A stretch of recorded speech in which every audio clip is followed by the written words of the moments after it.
கிறிஸ்து இயேசுவுக்குள் அன்பாய் அழைக்கப்பட்ட அன்புக்குரிய சகோதர சகோதரிகளே, அனைவருக்கும் ஆண்டவர் இயேசு கிறிஸ்துவுடைய நாமத்தினாலே அன்பின் வாழ்த்துக்கள். நம்முடைய இந்த பரலோக ராஜ்யத்தின் ரகசியங்கள் என்கிற தலைப்பில் நம்முடைய யூடியூப் சேனல் வழியாக கடந்த வாரங்களிலே சத்தியத்தை கேட்டுக்கொண்டு வந்த சகோதர சகோதரிகள் அனைவரும் தொடர்ந்து நீங்கள் கேட்டுக்கொண்டு வந்திருப்பீர்கள் என்ற ஒரு விசுவாசிக்கிறோம். அதற்காக ஆண்டவரை நாங்கள் ஸ்தோத்திரிக்கிறோம். அன்புக்குரிய சகோதர சகோதரிகளை, கடந்த வாரத்தில் நம்ம என்ன பாடம் பார்த்தோம் ஞாபகம் இருக்குங்களா? கொஞ்சம் ஞாபகப்படுத்திக்கலாமா? லாசரு ஐஸ்வர்யவான், ஆண்டவர் இயேசு கிறிஸ்து பேசின அந்த உவமையினுடைய உண்மை பொருள் என்ன என்பதை குறித்து நம்ம பார்த்தோம் இல்லையா?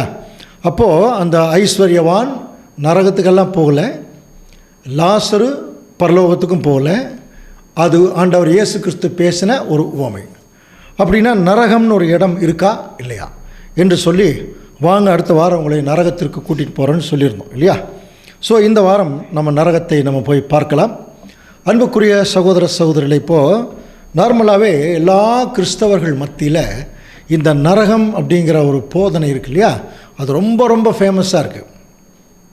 சமீபத்தில் நம்ம ஊர் பக்கத்தில் ஒரு நற்செய்தி கூட்டம் ஒன்று நடந்தது. அப்போ அந்த நற்செய்தி கூட்டத்திற்கு அங்கே இருக்கக்கூடிய போதகர்கள் அழைப்பு கொடுத்தாங்க, நீங்கள் வாங்க அப்படின்னு சொல்லி. சரி, அது என்னன்னு பார்க்கலான்னு சொல்லி அங்கே நற்செய்தி கூட்டத்துக்கு போகும்போது அதில் ஒருத்தர் பாடிட்டுருக்கார், ஐயோ ஐயோ நரகம் தெரியுதே, அங்கே கொழுந்து விட்டு நெருப்பு எரியுதே அப்படின்னு ஒரு பாட்டு பயங்கர ஃபேமஸாக பாடிட்டுருக்கார். அப்போது நமக்கு என்ன ஒரு சந்தேகம்னா, இப்போ நம்ம என்ன கூட்டத்துக்கு வந்திருக்கோம்? நற்செய்தி கூட்டம்னு போட்டிருக்கு. அப்போ அங்கே என்ன செய்தி சொல்லப்பட வேணும்? நற்செய்தி தானே, நல்ல செய்தி தானே சொல்லப்படணும். ஐயோ ஐயோ நரகம் தெரியுது அப்படின்னா அது நற்செய்தி மாதிரியே தெரியலையே, அது ஏதோ ஒரு பயப்படுற மாதிரி துர்ச்செய்தி மாதிரி தான் இருக்கு. ஸோ இதுதான் ரொம்ப ஒரு கேள்வியாக இருந்தது.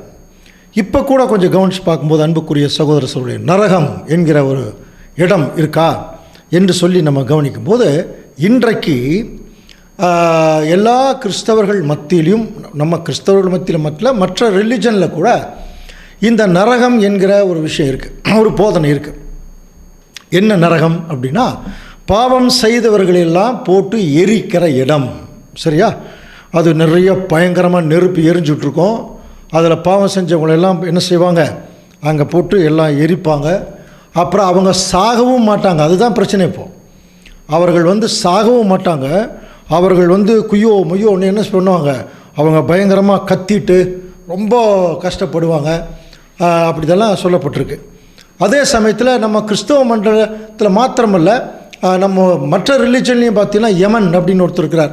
அவர் என்ன பண்ணுறார், அவர் அவர் அப்படி தான். இப்போ இந்த மாதிரி பாவம் செய்தவங்களெல்லாம் போட்டு எண்ணெய் சட்டியில் போட்டு அவர் ஒரு மாதிரி டைப்பில் ஒரு வறுக்கிற மாதிரி ஒரு போதனை. அதே மாதிரி நம்முடைய தேவதூதர்கள் எல்லாம் பார்த்திங்கன்னா பாவம் செய்தவர்களெல்லாம் கொண்டு போய் அந்த எண்ணெய் சட்டியில் போட்டு வறுக்கிறது, அவங்கள எரிஞ்சிட்டே இருப்பாங்க. ஸோ இப்படி தான் ஒரு போதனை இருக்குது. அது எப்படி இருக்குன்னா, விசேஷமாக ஆண்டவர் இயேசு கிறிஸ்து வருவாராம். வரும்போது இப்படி அவருடைய நியாய தீர்ப்பு எப்படி இருக்கும் அப்படிங்கிறத ஒரு சிலர் இப்படி தான் சொல்கிறாங்க. எப்படின்னா, அப்படி உட்காந்துக்குவார், வரிசையாக உலக ஜனங்கள்லாம் வருவாங்க. முதல்ல ஒருத்தர் வர்றார். அவர் பேர் என்ன, உன் பேர் என்னப்பா? என் பேர் ஜோசப்பு. ஜோசப்பா, கிறிஸ்டின் பேராக இருக்க, நீ என்ன பாவம் பண்ண? ஆண்டவரே, நான் பாவம் பண்ணலாம் பண்ணல, நான் உங்களுக்காக நான் நிறைய நற்செய்தி கூட்டம் நடத்தினேன், போஸ்டரில் விட்டுனேன். அப்படியா? பாருப்பா, இவர் தங்க படிக்கிட்டு இருக்கு. இந்த தங்க படிக்கட்டில் மேலே போனீங்கன்னா தங்க கதவு திறக்கும். அங்கே தங்க கதவு திறந்துச்சுன்னா உள்ளே போய் தங்க கட்டில் உட்காந்து தங்கத்தட்டில் தங்க ஜிலேபி கொடுப்பாங்க, அது நீ சாப்பிட்டுக்கோ. தங்க சுவிட்ச் போட்டிங்கன்னா தங்க ஃபேன் ஓடும், எல்லாமே தங்கமாக இருக்கும். அதான் பரலோகம். அப்போது ஒருத்தர் வரார். அவர்கிட்ட, உன் பேர் என்னப்பா? என் பேர் முருகன். முருகனா? அப்போ நீ உன் வீட்டுக்கு முன்னாடி எல்லாம் நற்செய்தி கூட்டமெல்லாம் போஸ்ட் அடிச்சு விட்டாங்களே, நீ பார்க்கலையா? ஆண்டவரே, என்னை சாப்பாட்டுக்கே வழி இல்லாமல் இருந்தேன். அப்படியா? அதெல்லாம் எனக்கு தெரியாது, நீ பார்த்தியா இல்லையா? பார்க்கல ஆண்டவரே. அப்படின்னு நீ எங்கே போ? நரகத்துக்கு போ. கீழே எண்ணெய் சட்டியில் போட்டு வறுப்பாங்க, சத்தம் போடக்கூடாது அப்படின்னு சொல்லி என்ன பண்ணுறது, அவரை தாட்டி விடுறோம். அடுத்து இன்னொருத்தர் வர்றார். உன் பேர் என்னப்பா? என் பேர் மோசஸ். அடே, கிறிஸ்டியன் பேராக இருக்கேன். அப்போ நீ வா, நீ எங்கே போ? பரலோகத்துக்கு. அடுத்து இன்னொருத்தர் வர்றார். அவர் உன் பேர் என்னப்பா? நான் தாங்க மாவீரன் அலெக்சாண்டர். பாரு, மாவீரன் நல்லா சொல்லாது, பேரை மட்டும் சொல்லும். நான் தாங்க அலெக்சாண்டர். என்னை பற்றி உனக்கு தெரியுமா தெரியாதா? தெரியாது, போ நரகத்துக்கு அப்படின்னு சொன்னால் அவனே வீர. அவன் எதுக்கு போவான்? நான் போக மாட்டேன்னு நிற்பான். ஏன்? நீங்கள் பிறக்கிறதுக்கு முன்னாடியே நான் வாழ்ந்துட்டுருக்கேன், எனக்கு தெரியாது உங்களை பற்றி. நான் எதுக்கு நரகத்துக்கு போகணும் கேட்பானா இல்லையா? இப்படித்தான் ஆண்டவர் ஒரு நியாய தீர்ப்பு செய்வார் என்கிற மாதிரி ஒரு மாயையான போதகம் இந்த உலகத்தில் இருக்குது, அன்புக்குரிய சகோதர சகோதரர்களே. ஆனால் பொதுவான விஷயம் என்னென்னா, பாவம் நல்லது செய்தவர்கள் எல்லாரும் மோட்சத்துக்கு போயிடுவாங்க அல்லது பரலோகத்துக்கு போயிடுவாங்க. அப்புறம் பாவம் பண்ணவங்கள்லாம் எங்கே போயிடுவாங்க? நரகத்துக்கு போயிடுவாங்க. மோட்சம்னா பரலோகங்கிறது மேலே போயிடுவாங்க. ஸோ இந்த போதகம் கொஞ்சம் கவனிச்சிங்கன்னா, பாவம் செய்தவங்கெல்லாம் நரகத்துக்கு போயிடுவாங்க, நல்லது செய்தவங்கெல்லாம் பரலோகத்துக்கு போயிடுவாங்க. அப்படின்னா பாவம் செய்யாதவங்க இந்த பூமியில் யார் இருக்காங்க? இதை ஒரு கேள்வி கேட்கும்போது 2 நாளாகவும் போன வாரம் கூட பார்த்தோம். 6ஆம் அதிகாரம் 36ஆம் வசனம் சொல்லுது, பாவம் செய்யாத மனுஷன் இல்லையே. அப்படின்னா எல்லாரும் எங்கே தான் போகணும்? நரகத்துக்கு தான் போகணும். அப்போ இதுதான் கடவுளுடைய திட்டமா? மனுஷனை உருவாக்கி அவனை கொஞ்ச நாள் பாவம் செய்வான்னு தெரியுமா தெரியாதா? தெரியும். அவன் செய்கிறான், உடனே நீ செத்தோடனே நீ நரகத்துக்கு போ, அது சதா காலம் எண்ணெய் சட்டியில் போட்டு உன்னை வறுத்துட்டு தான் இருப்பாங்களே, இப்படின்னு சொல்கிறது தான் கடவுளுடைய திட்டமா? இது எந்த வகையில் கரெக்டாக இருக்கும்? இன்னொரு விஷயம் கூட, சரி இப்போவே ஜட்ஜ்மெண்ட் முடிஞ்சுன்னு வைங்க. இப்போ பாவம் செய்தவங்க செத்துட்டாங்கன்னு நரகத்துக்கு போயிடறான், நல்லது செய்கிறவங்க மோட்சத்துக்கு போயிடறான், அவ்வளோதானே, ஜட்ஜ்மெண்ட் முடிஞ்சது இல்லையா? அப்புறம் எதுக்கு இயேசு கிறிஸ்து 2ஆம் வருகையில் வரணும்? எதுக்கு அவருடைய ராஜ்யம் இந்த பூமியில் வரணும்? தேவையே இல்லையே. எல்லாம் அவங்கவுங்க ஜட்ஜ்மெண்ட்டுக்குள்ளே போயிட்டாங்க இல்லையா? ஸோ இது எல்லாம் கிறிஸ்தவர்களாகிய நம்ம அதிகமாக சிந்திக்கணும். யாரோ என்னமோ சொல்லிட்டாங்க, நாமளும் பைபிள் சரியாக படிக்கிறதில்ல. வழி நடத்தக்கூடியவங்க சொல்லிக் கொடுக்குறவங்களும் சரியான முறையில் சொல்லி கொடுத்துருந்தாங்கன்னா இந்த மாதிரி கேள்விகள் எல்லாம் நமக்கு வராது. இப்போ ஒரு சின்ன கணக்கு சொல்கிறேன், கவனிங்க. இது இப்போ நான் பேசுகிறது எல்லாமே உலகத்தினுடைய தர்ம நியாயங்கள். இப்போ நம்ம பைபிளுக்குள்ளேயே இன்னும் போகல, அப்புறம் போகலாம். பட் இப்போ பாருங்கள், ஒரு நாளைக்கு ஒரு மனுஷன் ஒரு திட்டமிட்டு பாவம் செய்யணும் அப்படின்னா, இப்போது 24 மணி நேரத்தில் 8 மணி நேரம் தூங்கணும். கவனிங்க, 8 மணி நேரம் தூங்கணும். அப்போ பாவம் செய்ய முடியாது. இன்னொரு 8 மணி நேரம் தன்னுடைய வேலைகள் போக்குவரத்து எல்லாம் செய்யணும். அப்போ அதுலேயும் மேக்சிமம் திட்டமிட முடியாது பாவத்திற்கு. அப்புறம் இந்த காலை கடன்கள் இதெல்லாம் முடிக்கிறதுக்கு ஒரு 4 மணி நேரம், சரிங்களா? ஸோ இதையெல்லாம் நீங்கள் கணக்கு போட்டு பார்த்தீங்கன்னா, ஒரு மனுஷன் மென்டல் ஃப்ரீயாக பிளான் பண்ணி பாவம் செய்கிறதுக்கு ஒரு நாளைக்கு 4 மணி நேரம் அவனுக்கு இருக்குதுன்னு வச்சுங்களேன். ஒரு நாளைக்கு 4 மணி நேரம்னா ஒரு வாரத்துக்கு 28 மணி நேரம், ஒரு மாதத்துக்கு 4 நாள், ஒரு வருஷத்துக்கு 48 நாள். ஒரு மனுஷனுடைய ஆயுசு காலம் மினிமமே போட்டுக்கலாம் 70 வருஷம். 70 வருஷம் ஒரு மனுஷன் ஒரு வாழ்கிறான் அப்படின்னா அவன் 4 வருஷங்கள் தான் பாவம் செய்கிறான். அதுதான் அவனுடைய அர்த்தம். அப்போது கவனிக்கிறீங்களா? அப்போது 4 வருஷங்கள் தான் அவன் பாவம் செய்கிறான்ங்கிற போது 4 வருஷம் பாவம் செய்ததுக்காக ஒருத்தனை 40,000 வருஷம் நெருப்பில் போட்டு வாட்டுறது எந்த வகையில் கரெக்டு சொல்லுங்கள்? யாருமே பாவம் செய்யாதவங்க இல்லை. அப்போ எல்லோரும் பாவம் அது இதுக்குள்ளே தான் போயாகணும். அப்போது ஒருத்தன் சின்ன பாவம் செய்கிறான், ஒருத்தன் பெரிய பாவம் செய்கிறான். அப்போ எல்லாருக்குமே நரகம் தான் அப்படின்னா, எல்லாருமே நெருப்பில் போட்டு வாட்டுறதுன்னு அப்படின்னா, ஒரு 4 வருஷம் செய்த பாவத்துக்காக 40,000 வருஷம் ஒருத்தன் நெருப்பில் போட்டு வாட்டுறது சரியாக இருக்குமா? இன்றைக்கி கூட நரகத்தில் போடுறாங்கன்னு சொல்கிறாங்களே, அவங்கக்கிட்ட கேளுங்க, ஆண்டவர் உங்களை நரகத்தில் போடுவார் எத்தனை நாள்னு கேட்டு பாருங்கள், சொல்ல மாட்டாங்க. அது சதா காலம். அப்போ சதா காலம்ங்கிறது என்ன? காலங்காலமாக அப்படியே அவங்க நரகத்திலேயே வாழ்ந்துட்டு இருப்பாங்களா? இதை கேட்ட ஒரு சகோதரர் சொன்னார், அப்போது நரகத்தில் போயிட்டு தீயில போட்டும் ஒரு மனுஷன் சாகாமல் உயிரோடு இருக்கான்னா அவனுக்கு தாங்க ஒரிஜினல் நித்திய ஜீவன். ஆண்டவர் சொன்னார் பாருங்க, நித்திய ஜீவன். அப்போ நரகத்தில் இருக்கிறவங்களுக்கு தான் நித்திய ஜீவனா? இது என்ன ஒரு போதனை தெரியல. அப்போ ஆக்சுவலாக நரகம் இருக்கா இல்லையா? மறுபடியும் பார்க்க போகிறோம், பைபிளுக்குள்ளேயே போய் பார்க்கலாம். அன்புக்குரிய சகோதர சகோதரர்களே, நம்முடைய இந்திய அரசியல் சட்டம் இருக்கு இல்லையா? இந்த இந்திய அரசியல் சட்டம் எழுதினவங்க எவ்வளோ ஈரமாக எழுதியிருக்காங்க தெரியுங்களா? அதாவது நம்முடைய சட்டத்தினுடைய முக்கியமான ஷரத்து என்ன தெரியுங்களா? 1000 குற்றவாளிகள் மன்னிக்கப்படலாம், ஆனால் ஒரு நிரபராதி தண்டிக்கப்படக்கூடாது. இதுதான் அரசியல் சட்டத்தினுடைய ஒரு ஷரத்து. அப்போது ஒரு நிரபராதி அவன் ஏதாவது ஒரு வகையில் தண்டிக்கப்படக்கூடாது, ஆனால் குற்றங்களை மன்னிக்கலாம். யோசனை பண்ணி பாருங்க. அப்போ எந்த அளவுக்கு ஈரம் இருக்கும்? இப்போ ஒரு மனுஷன் ஒரு குற்றம் செய்கிறான், அவனை ஒரு 2 வருஷம் ஜெயிலில் போடுறாங்க. அந்த 2 வருஷம் ஜெயிலில் போடுறதுங்கிறது சட்டத்தினுடைய ஈரம் என்ன சொல்லுது? அவன் செய்த குற்றத்திற்கான தண்டனை அப்படிங்கிறத விட அவன் செய்த குற்றத்தை உணர்வதற்காக அவனுக்கு கொடுக்கப்படுகிற கால அவகாசம். அதனால தான் ஜெயிலில் சோறு போடுறாங்க. அவங்க யாராவது பெரிய பெரிய தலைவர்கள் பிறந்தனால இனிப்பு கொடுக்குறாங்க. சில பேச்சாளர்களை கூட்டிகிட்டு வந்து நல்லொழுக்கங்களை சொல்லி கொடுக்குறாங்க. ஏன் அதை செய்கிறாங்க? அவங்க திருந்தணும். இப்போ பாருங்கள், இரட்டை ஆயுள் தண்டனை ஒருத்தன் வந்துருச்சுன்னா 16 வருஷம் தண்டனை அனுபவிச்சோம் 4 வருஷத்துலேயே வந்துடுறான். காரணம் என்ன? நன்னடத்தை. அவனுடைய நடத்தைகள் கண்காணிக்கப்பட்டு அவன் நல்லா மாறும்போது அப்போவே அவனுக்கு அந்த தண்டனை குறைக்கப்படுது. அப்படின்னா மனுஷனே எவ்வளோ ஈரம் இருக்கும் பாருங்கள்.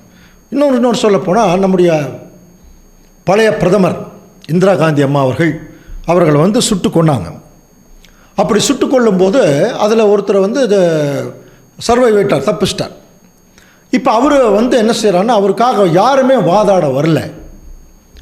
அப்போது இந்தியன் கவர்மெண்ட் பார்த்திங்கன்னா, தன்னுடைய அட்டார்னி ஜெனரல் தலைமை வக்கீலை வச்சு அவங்களுக்கு வாதாடுறதுக்கு வாய்ப்பு கொடுக்குறாங்களாம். காரணம் என்ன? நேரடியாக ஒரு குற்றம் செய்திருக்காரு, ஒரு கொலை பண்ணியிருக்காரு. அது எப்படி prestige problem. Indian prime minister ஒரு பிரதம மந்திரியே கொலை பண்ணியிருக்காங்க. உடனடியாக தண்டனை கொடுத்துட்டு போயிடலாம். ஆனால் அவர் சர்வைவ் ஆகும்போது தண்டனை என்ன செய்கிறாங்கன்னா, அவர் நிரபராதி என்று நிரூபிக்கிறதுக்கு அவருக்கு நிறைய வாய்ப்புகள் கொடுக்கப்படுது. கவனிக்கிறீங்களா? அப்படின்னா சட்டத்துக்கு எவ்வளோ ஈரம் இருக்குது. இப்போ ஒருத்தர் வந்து தூக்கு தண்டனை கொடுக்குறாங்க இல்லையா? எந்த அடிப்படையில் தூக்கு தண்டனை கொடுக்குறாங்க என்று சொல்லி கவனிக்கும்போது, இப்போ ஒரு தூக்கு தண்டனை கைதி ஒருத்தர் போகிறார். அவர் வந்து மறுபடியும் தன் உயிரோடு இருக்கிறதுக்கு கருணை மனு ஜனாதிபதி கிட்ட கொடுக்கலாம். ஜனாதிபதியும் அந்த கருணை மனுவை ஏற்றுக்கலாம். அவர் என்ன செய்வார்? தன்னுடைய சட்ட நிபுணர்களோட கூடி இந்த மனுஷனுக்கு இந்த கருணை மனு கொடுத்துருக்காரு, இவருக்கு நம்ம கருணை காட்டலாமா அப்படின்னு சொல்லும்போது அவர் எப்போ நிராகரிப்பார் தெரியுங்களா? இப்படிப்பட்ட ஒரு கேரக்டர் இவருக்கு வந்து மன்னிப்பு கொடுத்து வெளியே வந்தால் இவனை மாதிரி 1000 பேர் இந்த சமுதாயத்திற்கு ரொம்ப மோசமான முறையில் வந்துடுவாங்க. இது ஒரு மோசமான முன்னுதாரணமாக இருக்கும். அப்படிங்கிற ஒரு சூழ்நிலைக்கு வரும்போது தான் அந்த தூக்கு தண்டனை நிராகரிக்கப்படும். ஆட்டோ சங்கரெல்லாம் கேள்விப்பட்டிருக்கீங்க. அப்படிப்பட்ட ஒரு கொடூரமான ஒரு கொலைகாரன் நிறைய பெண்களை சீரழித்து கொண்டான். அப்போ அவனுக்கு வந்து தூக்கு தண்டனை கொடுத்தாங்க. அவன் வந்து நிறைய பேர்த்த கை காலெல்லாம் வெட்டி கொண்டான். ஆனால் வந்து அவனுக்கு உடனே அவனை மாதிரியே அவனுக்கு கை காலெல்லாம் வெட்டி கொள்ளல, தூக்கு தண்டனை கொடுத்தாங்க. தூக்கு தண்டனை என்பது இப்போ இருக்கக்கூடிய தண்டனைகள் ரொம்ப அந்த கடுமை மிக குறைவான ஒரு தண்டனை. ரொம்ப சிம்பிளாக இல்லை, குறவலை எலும்பு உடஞ்சிருச்சுன்னா உடனே அவங்க உயிர் விட்டுருவாங்க. சரிங்களா? மற்றவர்கள் மாதிரி கொடுமைப்படுத்தியெல்லாம் கொலை செய்கிறது சட்டமே அப்படி சொல்லுது. ஒரு மனுஷன் சாகும்போது கூட அவன் எந்த விதமான வலி இல்லாமல் சாகணும். பாவம்.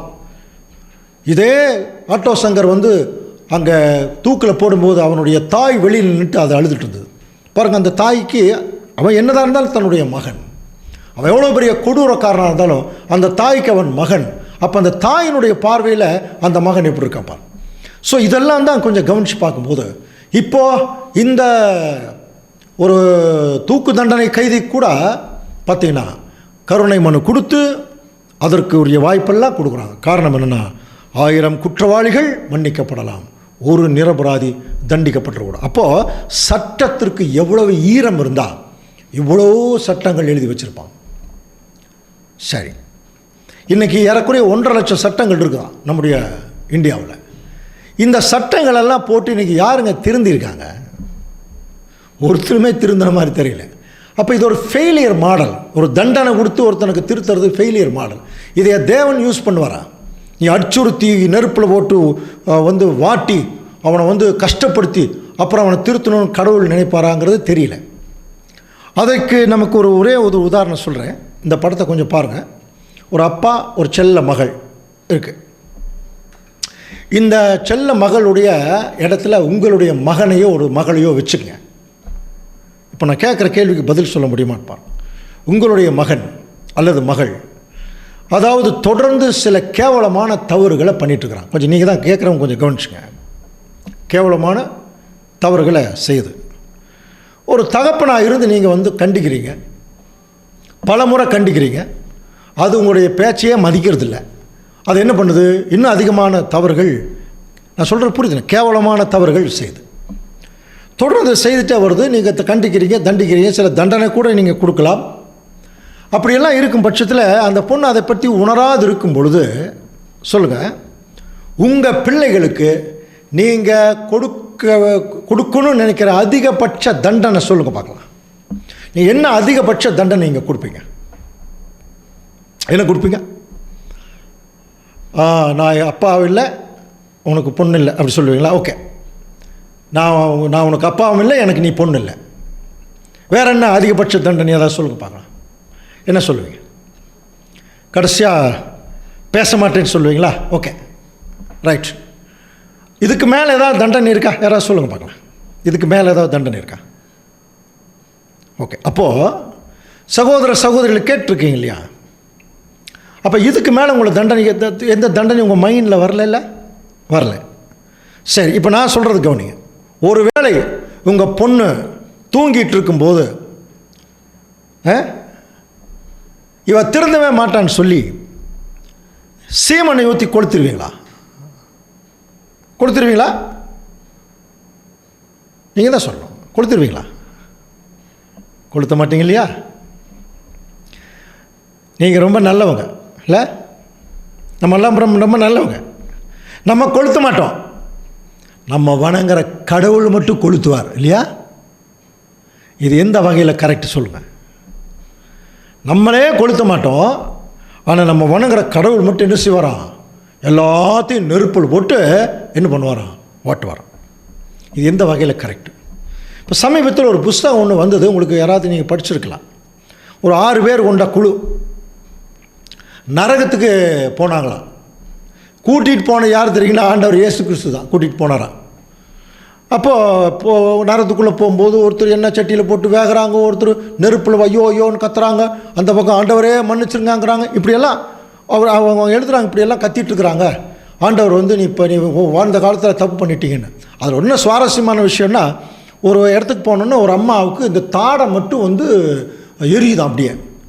உடனே அந்த அம்மா ஐயோ ஆண்டவரே தாடை எரியுதே, எனக்கு கஷ்டமாக இருக்குதே, ஆண்டவரே மன்னிச்சிருங்கன்னு சொல்லும்போது, இல்லைம்மா நீ தப்பு பண்ணிட்டம்மா, அதனால் உனக்கு வேறு வழியில் உனக்கு நீ எரிச்சு தான் ஆகணும் அப்படின்ட்டு ஆண்டவர் வந்து சொல்லிட்டு போயிட்டாரா. அந்த அம்மா வழியில் துடிக்குதான் அப்படியே. அது என்ன தான் தவறு செய்திருக்குன்னு கேட்டால், ஃபேர் அண்ட் லவ்லி போட்டுச்சான். கவனிங்க, அப்படின்னா ஃபேர் அண்ட் லவ்லி போடுறது அவ்வளோ பெரிய கொலை குற்றமா? இப்போ நம்ம வந்து ஒரு கல்யாணத்துக்கோ எங்கேயோ போகும்போது தலை சீவி பவுட்ரு பூசுறது இல்லையா? பாருங்கள், ஒரு ஃபேர் அண்ட் லவ்லி போட்டது அவ்வளோ பெரிய குற்றமாயிடுச்சு ஆண்டவர் பார்வையில். அதனால் இந்த தாடையை போட்டு அப்படி எரிக்கிறாராம். கவனிக்கிறீங்களா? எவ்வளோ பெரிய மூட நம்பிக்கை இருக்குது பாருங்கள் நம்ம கிறிஸ்தவ மண்டலத்தில். இது என்ன? பாவம் செய்தவர்களை ஆண்டவர் தண்டித்து தான் திருத்தணும் அப்படின்னா, இன்னும் எத்தனையோ சட்டங்கள் தண்டிக்குது, யாருமே திருந்தலையே. அப்படின்னா ஒரு ஃபெயிலியர் மாடலை தேவன் கையில் எடுப்பாராம். சரி, அப்போ நரகம்னு ஒரு இடம் இருக்குதா இல்லையா? முதல்ல நம்ம என்ன செய்யணும் பாருங்கள். யூதா 22ஆம் வசனம் வாசிக்கலாம். அல்லாமலும் நீங்கள் பகுத்தறி உள்ளவர்களாய் இருந்து சிலருக்கு இரக்கம் பாராட்டி சிலரை அக்னியிலிருந்து இழுத்துவிட்டு பயத்தோடே ரட்சித்து. பாருங்க, வசனம் என்ன சொல்லுது? அல்லாமலும் நீங்கள் பகுத்தறிவு உள்ளவர்களாக இருந்து. முதல்ல இது என்னன்னு தெரியணும். அதுக்கப்புறம் சிலரை இரக்கம் பாராட்டி சிலரை அக்னியிலிருந்து இழுத்து விட்டு, அக்னியிலிருந்து வெளியேடுங்கன்னு சொல்லுது, அக்னிக்குள்ளே போடுங்கன்னு சொல்லலை. அப்போ தேவனே ஒரு கஷ்டத்தில் ஒரு நெருப்பில் இருக்கிறவங்களை வெளியேடுங்கன்னு சொல்லிட்டு அவரே நெருப்பில் போடுவாரா? அப்படின்னா இப்போ தேவனுடைய திட்டமே அபத்தமாயிடுமே. அவர் வந்து மனுஷனை படைச்சதனுடைய நோக்கம் என்னன்னு படிச்சிருக்கிறோம். அவர் ஒருவனை அல்லவா படைத்தார், ஆவி அவரிடத்தில் பரிபூரணமாக இருந்தது, பின்னையே ஒருத்தனை படித்தார். அவருடைய நோக்கமே இந்த ஆதாமிலிருந்து வெளிவரக்கூடிய சந்ததி ஒரு தெய்வ பக்தியுள்ள சந்ததியை பெறணும். அப்போது ஒரு தெய்வ பக்தியுள்ள சந்ததியை வருவதற்குரிய அத்தனை மூகாந்திரங்களும் தான் தேவன் செய்வார் ஒழிய அந்த ஜனங்களை நெருப்பில் போட்டு வாட்டுறது தேவனுடைய நோக்கமாக இருக்குமா? யோசனை பண்ணி பாருங்கள். சரி, ஆண்டவர்கிட்டயே கேட்டுருமே, ஆக்கினிக்குள்ளாக தீக்கிறதுக்கு தான் இங்கே வந்தீங்களா என்று கேட்கும்போது ஆண்டவர் சொல்கிறார். யோவான் 3:17 வாசிக்கலாம். உலகத்தை ஆக்கினிக்குள்ளாக தீர்க்கும்படி தேவன் தம்முடைய குமாரனை உலகத்தில் அனுப்பாமல் அவராலே உலகம் ரட்சிக்கப்படுவதற்காகவே அவரை அனுப்பினார். பாருங்க, இந்த உலகத்தை கவனிங்க, உலகத்தை ஆக்கினிக்குள்ளாக தீர்க்கும்படி தேவன் தம்முடைய குமாரனை அனுப்பாமல் அவராலே உலகம் ரட்சிக்கப்படுவதற்காகவே அவரை அனுப்பினார். அப்போ தேவனுடைய நோக்கமே ரட்சிக்கணும். அப்படின்னா இப்போ உண்மையாலுமே ஒரு நரகத்தில் போட்டு நெருப்பில் போட்டு எரின்னு எரிக்கிற ஒரு அப்படி ஒரு இரக்கமுள்ள கடவுளாக இருக்க முடியுமா? திங்க் பண்ணி பாருங்கள். மற்றவர்கள் செஞ்சாலே நம்ம எனக்கு கொஞ்சம் மாதிரி இரக்கம் இல்லையான்னு கேட்குறோம் இல்லைங்களா? அப்படி இருக்கிற பட்சத்தில் எப்படி ஒரு இரக்கம் உள்ள கடவுளாக இருக்க முடியுமா? அப்போது நம்முடைய கடவுள் எப்படிப்பட்டவர் நமக்கு நல்லா தெரியணும் ஃபஸ்ட்டு. இப்போ வாசிக்கலாம் பாருங்கள். சங்கீதம் 103:8-9. கர்த்தர் உருக்கமும் இரக்கமும் நீடிய சாந்தமும் மிகுந்த கிருபையும் உள்ளவர். அவர் எப்பொழுதும் கடிந்து கொள்ளார், என்றைக்கும் கோபம் கொண்டிறார். அப்போது எப்பொழுதுமே கடிந்து கொள்ளார்ங்கிற ஒரு வசனம் சொல்லும்போது சில வசனங்கள் அப்படியே மைண்டில் வரும். தேவனுடைய கோபம் அப்படிலாம் வரும். அப்புறம் கர்த்தர் பட்சிக்கிற அக்னியாக இருக்கிறாரு, இந்த மாதிரி சில வசனங்கள் எல்லாம் கூட இருக்குது. ஆனால் அந்த வசனங்களுக்கு இந்த வசனங்களை பொருத்தி பார்க்கணும். பைபிள் சொல்லுது அவர் என்றைக்குமே கடிந்து கொள்ள மாட்டார், அவர் கோபமே கொள்ள மாட்டார். அப்படின்னா தேவனுக்கு கோபம் வராது. ஆனால் தேவன் ஒரு சட்டம் வச்சுருக்கார் பாருங்க, அந்த சட்டத்துக்கு நல்லாவே கோபம் வரும். ஏன்னா தேவன் எந்த அளவுக்கு அன்புள்ளவராக இருக்கிறாரோ அந்த அளவுக்கு நீதி உள்ளவர், ஈக்குவலாக நீதி உள்ளவராக இருக்கார். ஒரு நீதி மட்டும் ஒரு நாட்டில் இல்லை அப்படின்னா அந்த நாடே பாழாக போயிடும். தேவன் அந்த நீதிக்கு கடவுளாக இருக்கார், அன்பிற்கு கடவுளாக இருக்கார். அப்போ இந்த இடத்துல சொல்லும்போது அவர் என்றைக்கும் கோபம் கொள்ளார், பாருங்கள், கடிந்து கொள்ளார், என்றைக்கும் கோபம் கொண்டிறார். அவர் நம்முடைய பாவங்களுக்கு தக்கதாக நமக்கு செய்யாமலும் நம்முடைய அக்கிரமங்களுக்கு தக்கதாக நமக்கு சரி கட்டாமல் இருக்கிறார். புரியுதுங்களா? அதாவது நம்ம ஒரு நாளில் நம்ம இருதயத்தில் செய்கிற பாவங்கள் இருக்கு இல்லையா, இந்த பாவத்துக்கு தகுந்தபடி நமக்கு உடனே தண்டனை கொடுக்கணும்னு தேவன் முடிவு பண்ணிட்டார்னா நம்ம ஒரு நாளைக்கு 300 தடவை சாகணும் அல்லது 300 தடவை தண்டனை அனுபவிக்கணும். அதுதான் அதனுடைய அர்த்தம். அப்போ தேவன் நம்முடைய பாவங்களுக்கு தக்கபடி நமக்கு என்ன செய்கிறது இல்லையா, அவர் தண்டிக்கிறது இல்லை. அடுத்த வசனம் வாசிக்கலாம் பாருங்கள். பூமிக்கு வானம் எவ்வளவு உயரமாய் இருக்கிறதோ அவருக்கு பயப்படுகிறவர்கள் மேல் அவருடைய கிருபையும் அவ்வளவு பெரிதாய். பூமிக்கு வானம் எவ்வளவு உயரம், அந்த அளவே இல்லைங்க. அப்போ தேவன் அவருடைய பயப்படுகிறவர்களுக்கு அவருடைய கிருபை அவ்வளோ உயரமாக வச்சுருக்காராம். அது மட்டும் இல்லை, மேற்குக்கும் கிழக்குக்கும் எவ்வளவு தூரமோ அவ்வளவு தூரமாய் நம்முடைய பாவங்களை நம்மளை விட்டு விலக்கிறாராம். தேவன் எப்படிப்பட்ட தேவன் பார், மேற்குக்கும் கிழக்குக்கும் எவ்வளவு தூரமோ அவ்வளவு தூரம் நம்முடைய பாவங்களை நம்மளை விட்டு விலக்கிறார். புரியுதுங்களா? அப்போ மேற்கும் கிழக்கும் சந்திக்கவே சந்திக்காது. தேவன் அந்த அளவுக்கு நம்முடைய பாவங்களை விலக்கியிருக்காராம். எப்படி தெரியுங்களா? நாம் செய்த பாவங்களை எல்லாம் மறைத்து அந்த பாவங்களுக்கு தண்டனையை ஆண்டவர் இயேசு கிறிஸ்து வாங்கியிருக்கார். நம்ம செஞ்ச பாவமெல்லாம் அவருடைய ராஜ்யத்தில் வரும்போது எல்லாம் மறைஞ்சிரும். ஏன்னா அவர் என்ன பண்ணிட்டார், அந்த பாவங்களை அவருக்குள்ளே வாங்கிட்டார். இதுதாங்க அன்பு. இப்போ ஆண்டவர் இயேசு கிறிஸ்து நம்ம பாவங்களுக்காக தாங்க அவர் மறிச்சிருக்கிறாருங்கிற போது அந்த பாவத்திலிருந்து ராஜ்யத்துக்குள்ள நமக்கு விடுதலை வந்துடுது. அப்புறம் நமக்கு எதுக்கு நரகத்துக்கு போகணும், மறுபடியும் போட்டு நரகத்தில் போட்டு வாட்டு வரா? இந்த கருத்தே புரிய மாட்டேங்குதே ஜனங்களுக்கு. திரும்ப திரும்ப நரகத்தில் போடுவார் அப்படின்னு சொல்லிகிட்டே இருக்காங்களே. அப்போ இதை கொஞ்சம் கவனிக்கணும். ஒரு சின்ன உதாரணம் சொல்கிறேன் பாருங்கள். யோனாவை பற்றி நம்ம கேள்விப்பட்டிருக்கோம். யோனா தீர்க்கதரிசி, அவர் தேவன் தர்ஷீஷ், அதாவது நினிவே பட்டணத்துக்கு போய் இந்த பட்டணத்தை நான் அழிக்க போகிறேன்னு சொல்லுன்னு சொன்னார். திருந்தலைனா இவர் தர்ஷீஷுக்கு போகிற கப்பல் ஏறினார். தேவன் மறுபடியும் மீன் மூலமாக கொண்டு வந்துட்டார். இப்போ நேராக என்ன செய்கிறார்னா அந்த நினிவே பட்டணத்து ஜனங்களுக்கு போய் பிரசங்கம் பண்ணுறார். தேவன் இந்த பட்டணத்தை அழிக்க போகிறாருங்கிற போது அந்த ஜனங்களுடைய ராஜா முதல் கொண்டு எல்லாரும் திருந்திட்டான். யார் திருந்தலை தெரியுங்களா? யோனா திருந்தலை.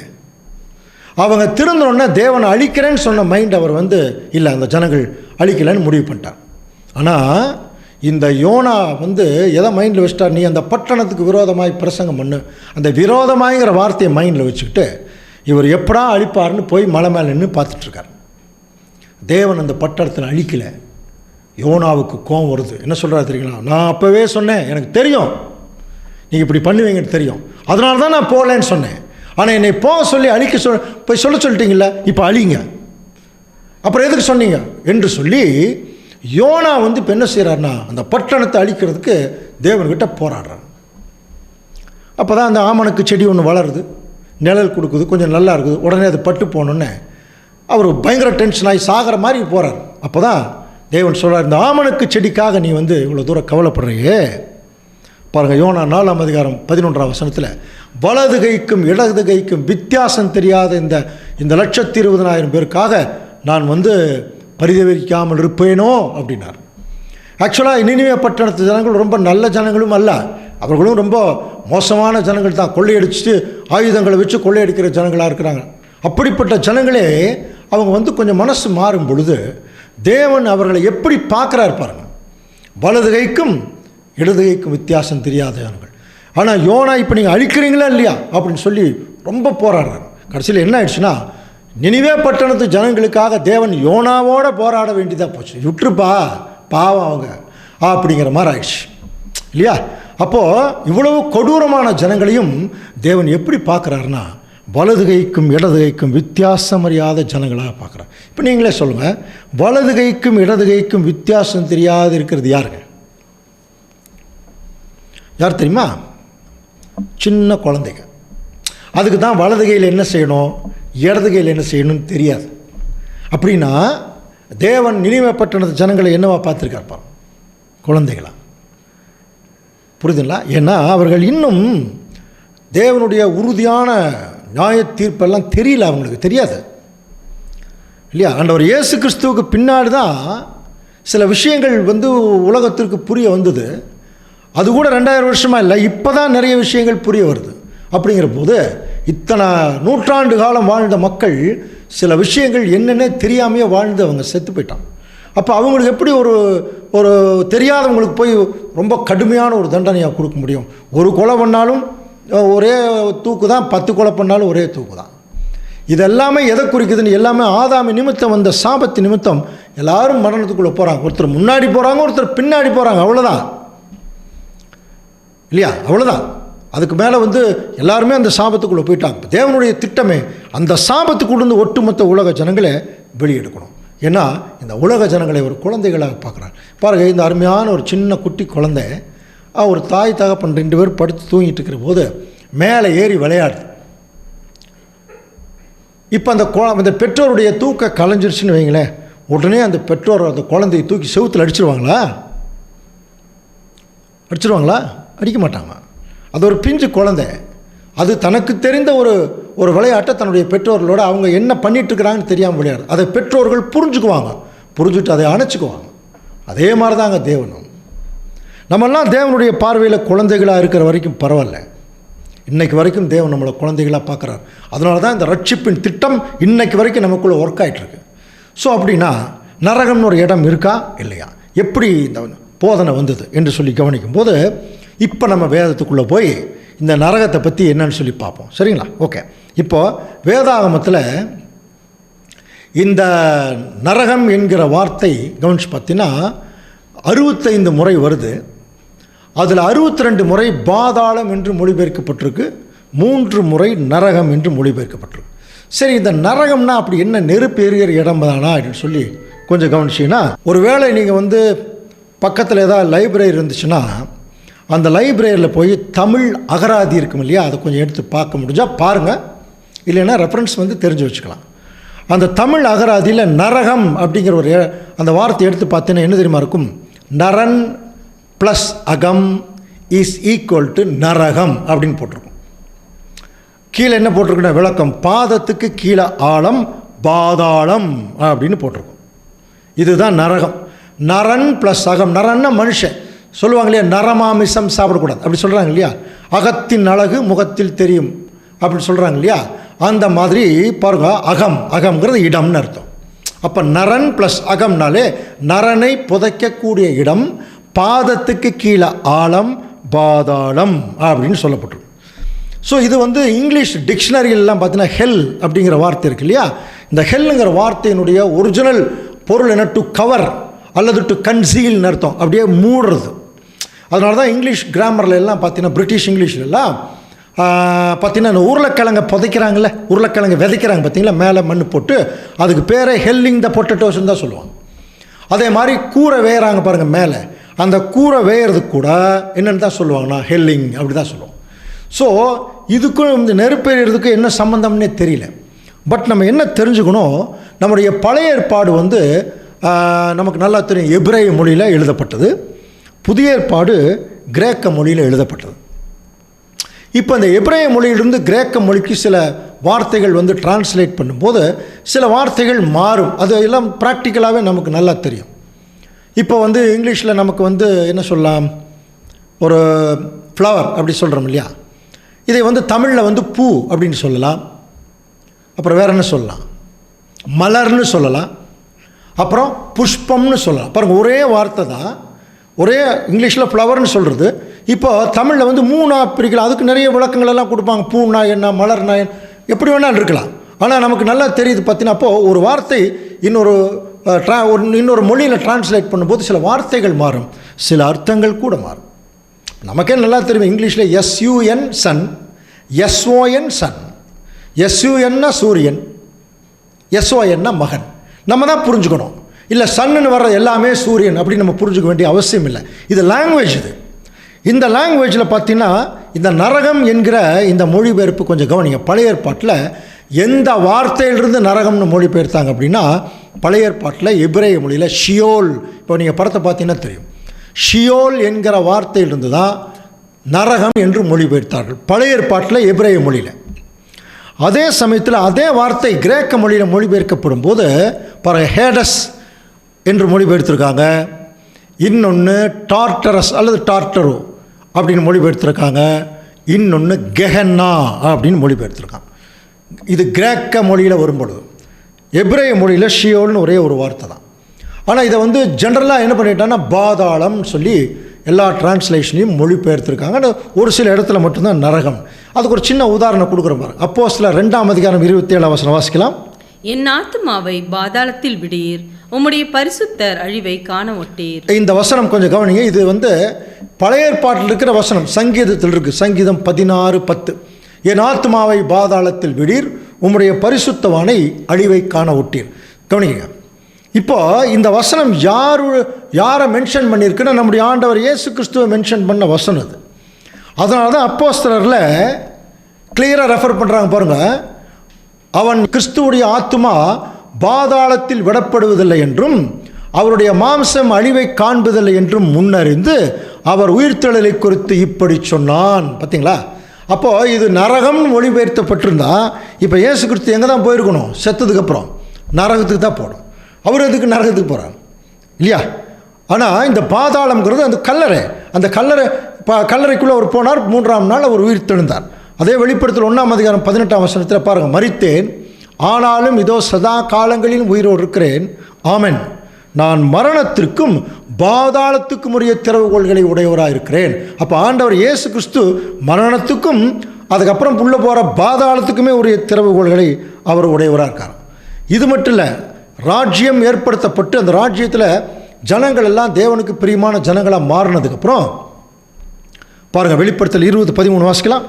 சமுத்திரம் தன்னிலுள்ள மரித்தோரை ஒப்புவித்தது, மரணமும் பாதாளமும் தாங்களிலுள்ள மரித்தோரை ஒப்புவித்தன, யாவரும் தங்கள் தங்கள் கிரிகளின்படியே நியாய தீர்ப்படைந்தார்கள். பாருங்க, அப்போ ஒரு நியாய தீர்ப்பின் நாள் அவருடைய ராஜ்யத்துக்குள்ளே வரும்போது எல்லாரும் உயிர் தெழுந்து வந்து ஒரு நியாய தீர்ப்பு அங்கே கொடுக்குறார். அப்படி கொடுக்கும்போது அப்பொழுது மரணமும் பாதாளமும் அக்கினி கடலிலே தள்ளப்பட்டன. இது 2ஆம் மரணம்ங்கிறார். அப்போது பாதாளத்திலேயே அக்கினி கடலை தள்ளுறேங்கிறார்.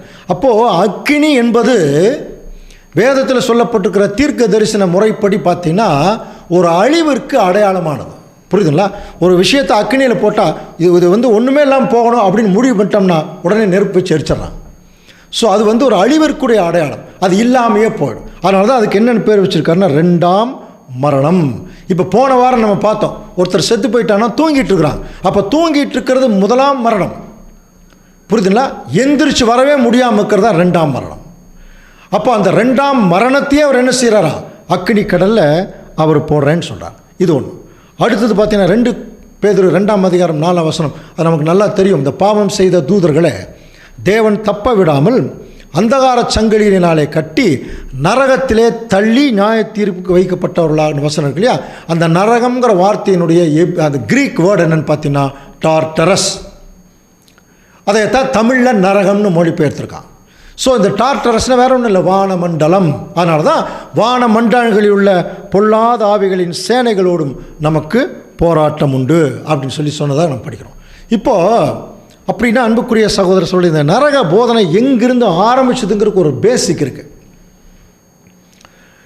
நம்முடைய நூற்றாண்டுக்கு ஜஸ்ட் ஒரு 10, 5, 7, 8 நூற்றாண்டுகள் முன்னால் இந்த உலகத்தை ஆட்சி செஞ்சது யார் தெரியுங்களா?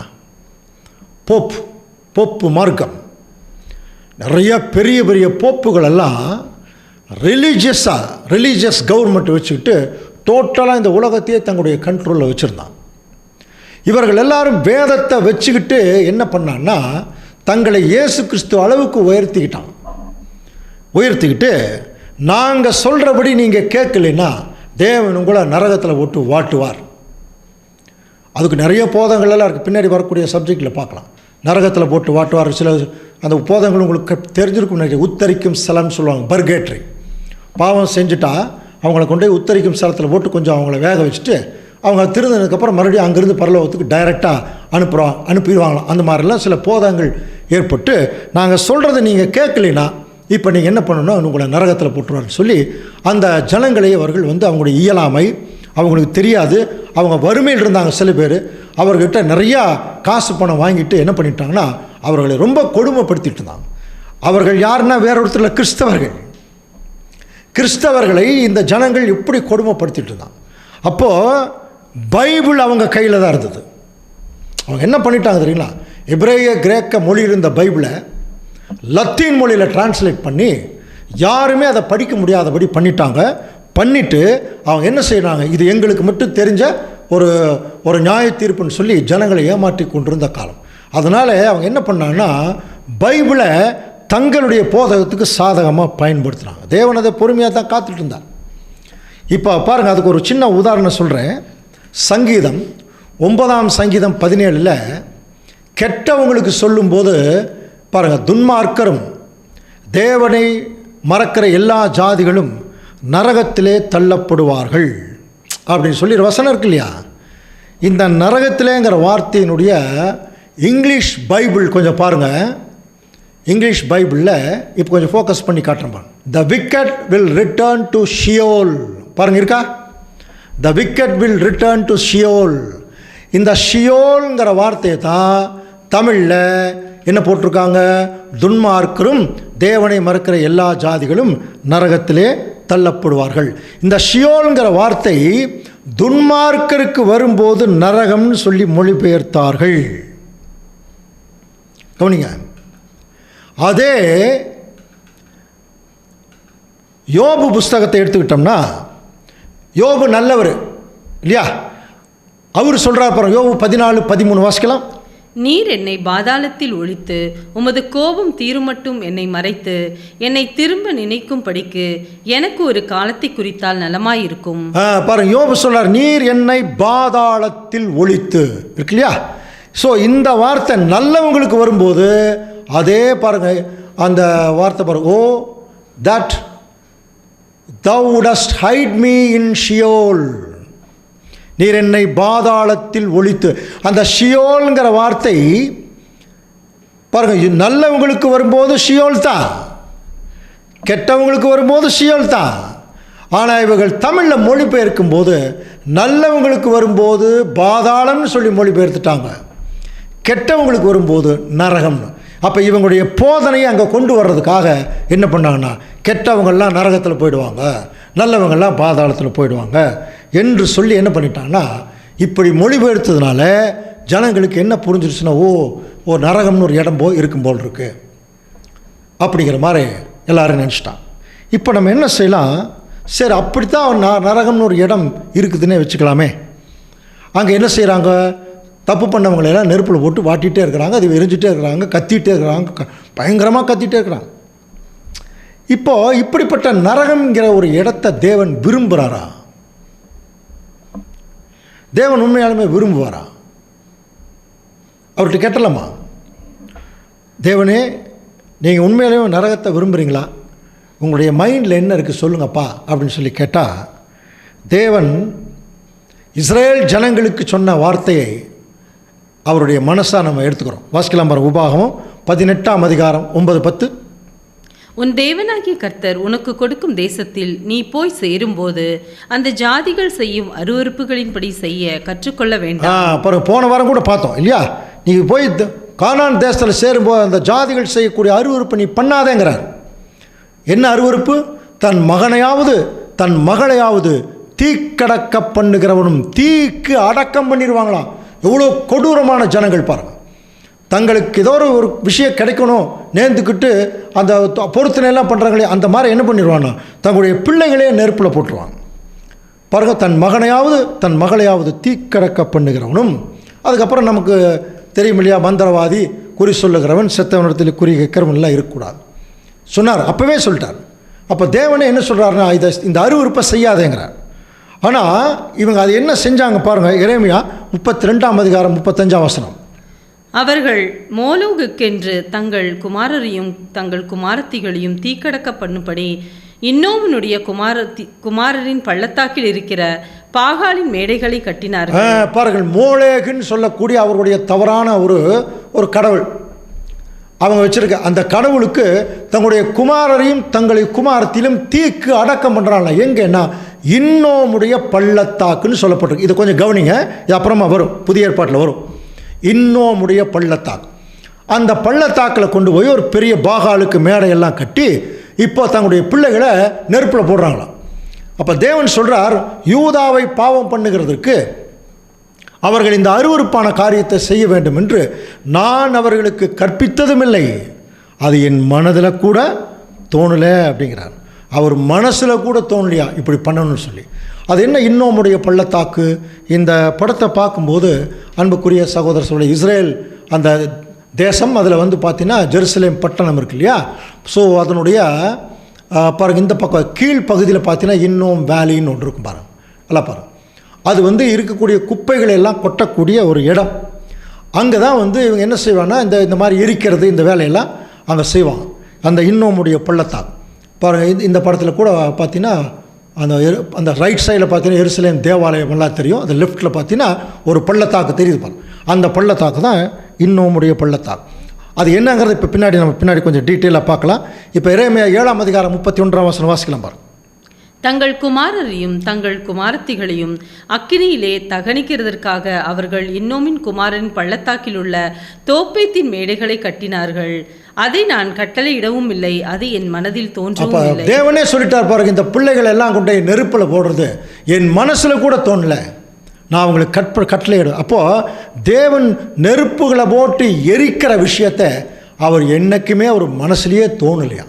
தோணாத விஷயத்தை எப்படிங்க அவர் செய்வார்?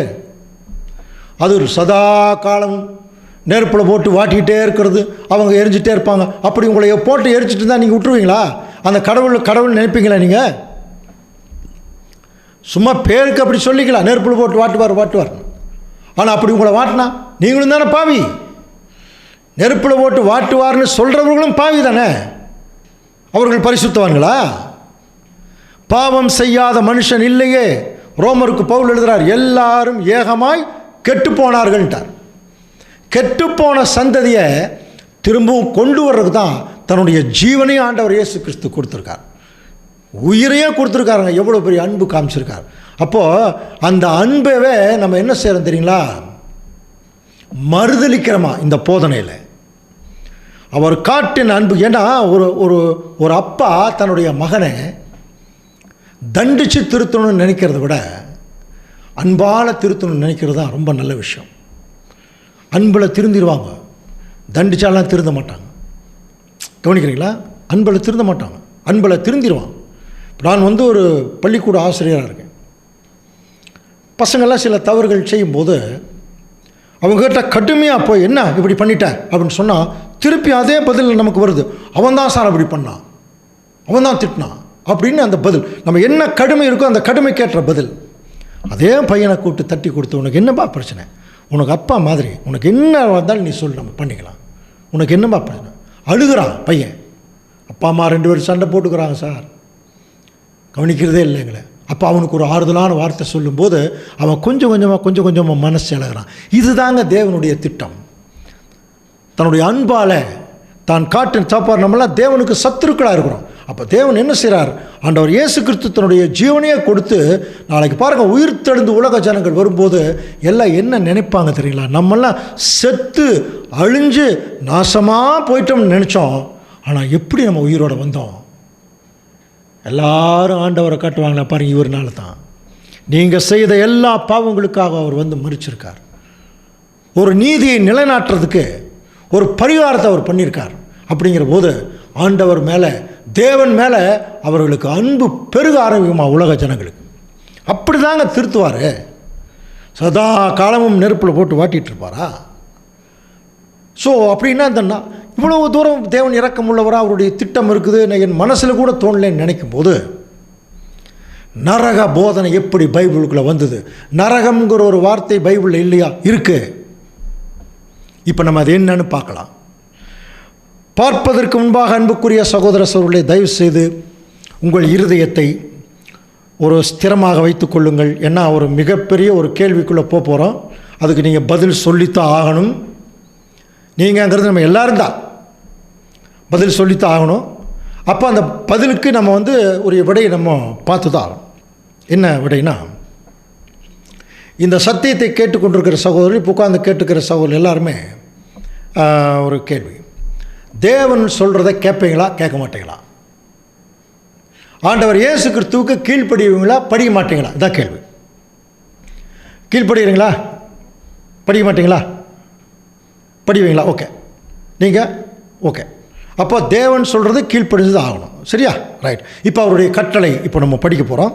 மத்தேயு 18ஆம் அதிகாரம் 8ஆம் வசனம் வாசிக்கலாம்.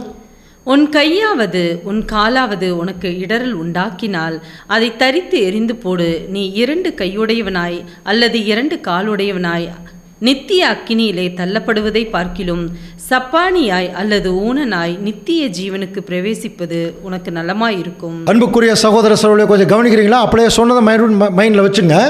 இப்போ சொல்கிறார், உன் கையாவது உன் காலாவது உனக்கு இடர் உண்டாக்கினால் அதை தரித்தெறிந்து போடு.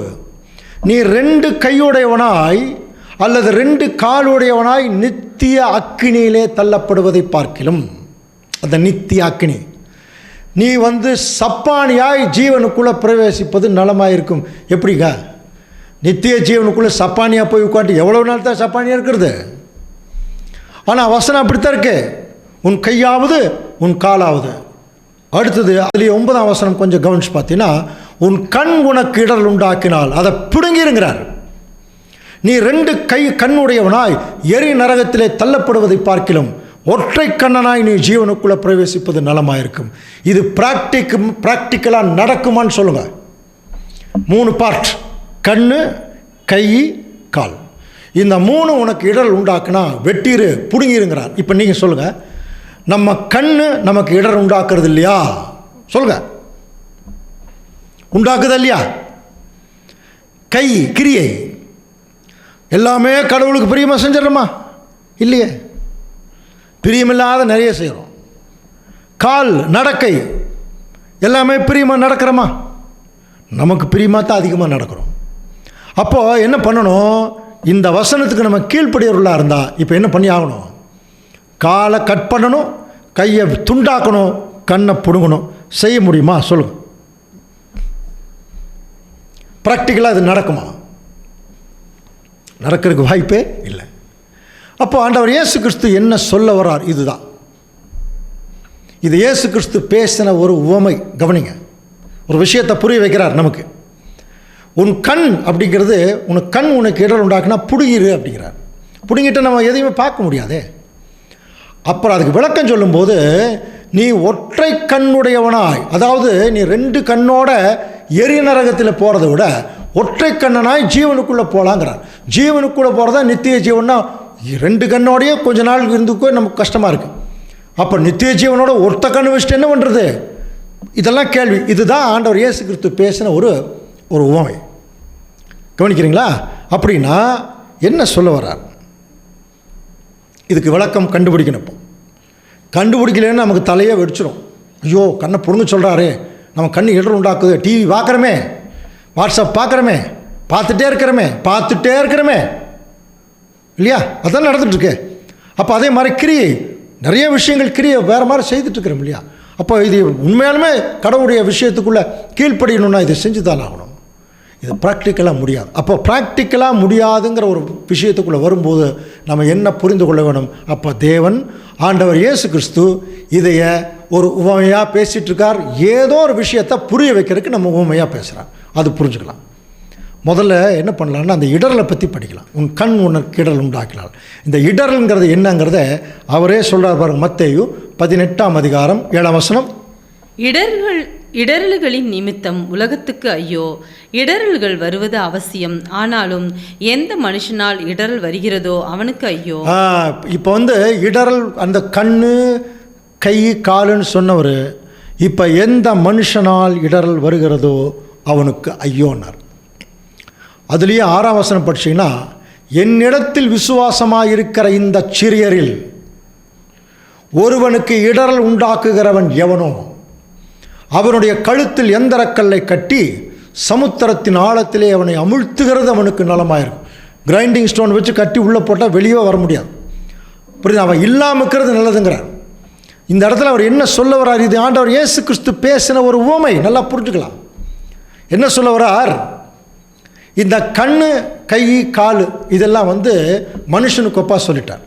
அவர் என்ன சொல்ல வர்றாருன்னா, சத்தியத்தில் நடந்து கொண்டிருக்கும்போது அன்புக்குரிய சகோதர சகோதரர்களே, உங்கள் கண்ணில் பார்க்குற பார்வையிலையாவது, சத்தியத்தை பார்க்குற பார்வையிலையாவது, கிரியை செய்கிறதுலையாவது, நடக்கிறதுலையாவது உங்களுக்கு ரொம்ப நெருக்கமானவங்க யார் இருந்தாலும் அவர்கள் உங்களுக்கு இடரல் உண்டாக்கினா அவருடைய ஃப்ரெண்ட்ஷிப்பை என்ன பண்ணுங்க? கட் பண்ணுங்கன்னு சொல்கிறார்.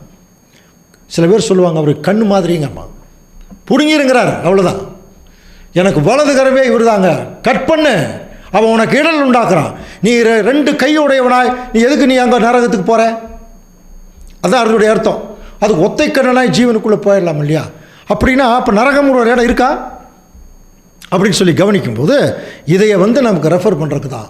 மார்க்கு சுவிசேஷத்தில் படிக்கலாம் பாருங்கள். மார்க்கு 9:44-45 வாசிக்கலாம். அவர்கள் புழு சாவாமலும் அக்கினி அவியாமல் இருக்குன்னு சொல்லிட்டு, உன் கால் உனக்கு இடரல் உண்டாக்கினால் அதை தரித்து போடு. நீ 2 காலுடையவனாய் அவியாத அக்கினி உள்ள நரகத்திலே தள்ளப்படுவதை பார்க்கலாம். அவியாத அக்கினி உள்ள நரகம்னு ஒன்று இருக்குதான். அன்னைக்கு பேசிகிட்டு இருக்கிறார்.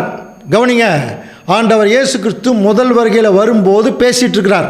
நீ 2 காலுடையவனாய் அவியாத அக்கினியில் உள்ள நரகத்தில் போகிறத விட சப்பானியாய் ஜீவனுக்குள்ளே போகிறது நலமாயிருக்கும் சொன்னாரா?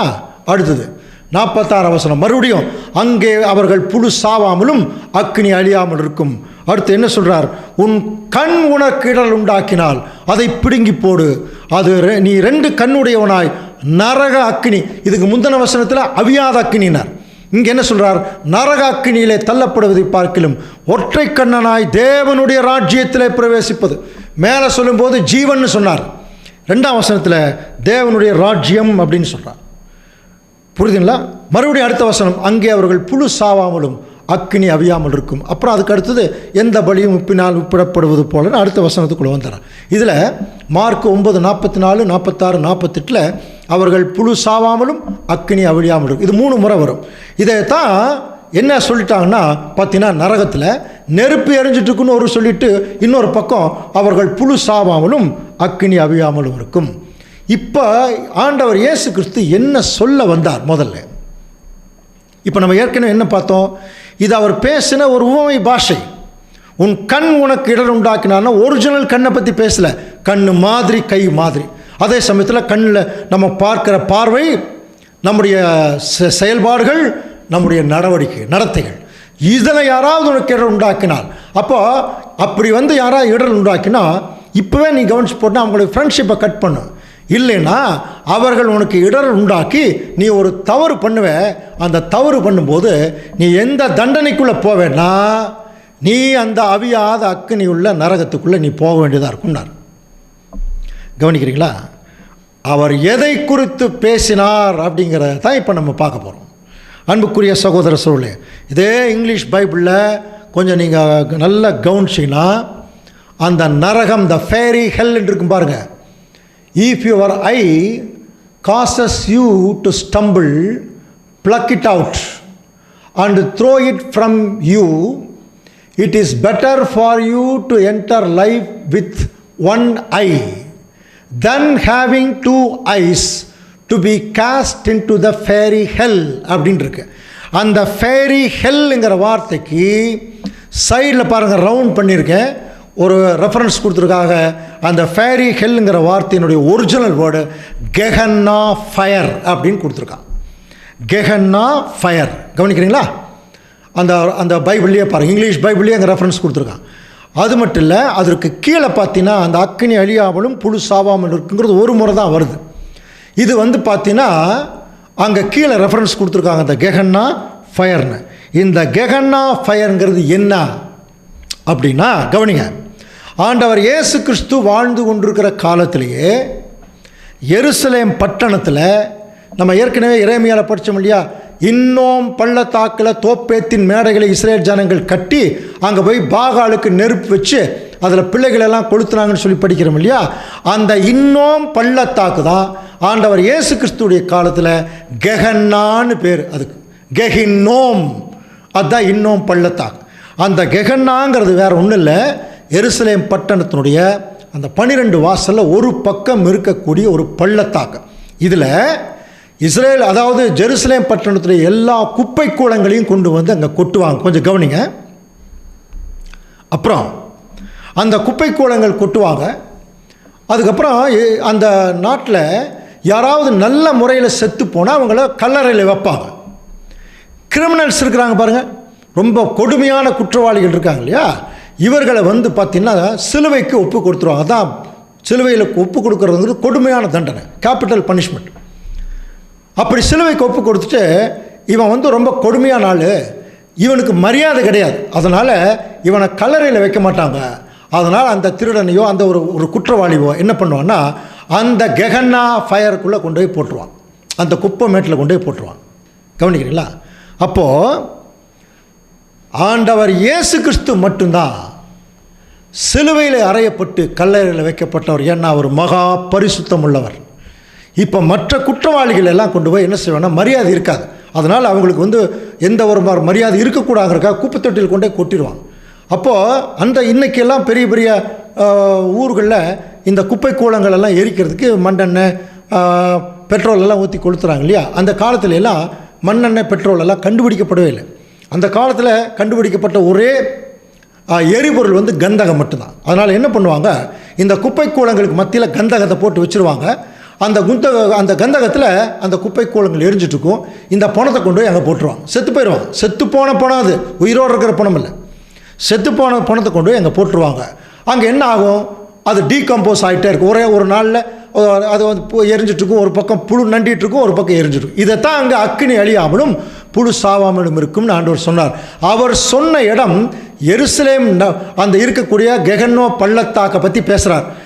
டைரெக்டாக என்ன பேசுகிறார்னா, நீ தப்பு பண்ணினா நீ ஒரு தண்டனை வாங்கி அப்படிப்பட்ட ஒரு நெருப்புக்குள்ளே போய் அனாவசியமாக சாவே.